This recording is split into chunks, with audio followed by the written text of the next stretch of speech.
सृष्टि के आरंभ से ही भगवान शिव और भगवान श्री कृष्ण का संबंध अत्यंत गूढ़, प्रेमपूर्ण और रहस्यमय रहा है। दोनों ही परम सत्य के अलग अलग रूप है।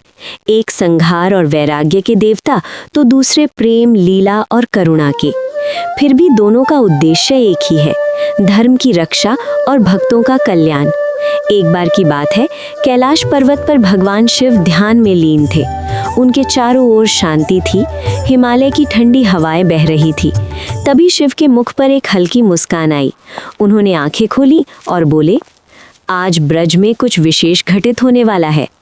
उसी समय वृंदावन में श्री कृष्ण अपनी बांसुरी बजा रहे थे। यमुना के तट पर गोपियां नृत्य कर रही थी और राधा जी कृष्ण के पास बैठी उन्हें निहार रही थी। कृष्ण की बांसुरी की धुन केवल पृथ्वी पर ही नहीं बल्कि तीनों लोकों में गूंज रही थी। वो धुन कैलाश तक भी पहुंची। भगवान शिव उस मधुर धुन से इतने मोहित हो गए कि उन्होंने निश्चय किया, आज मैं स्वयं ब्रज जाकर श्री कृष्ण की लीला को निहारूंगा। शिव ने एक गोप का रूप धारण किया और ब्रज की ओर चल पड़े।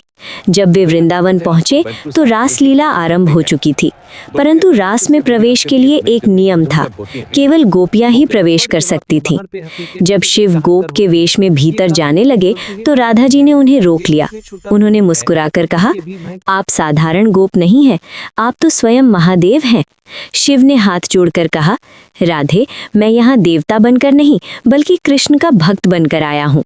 राधा जी ने प्रसन्न होकर उन्हें यमुना स्नान करने को कहा। जैसे ही शिव ने यमुना के पवित्र जल में स्नान किया, उनका समस्त दैवत्व भक्ति में परिवर्तित हो गया। वे सच्चे अर्थों में गोप बन गए।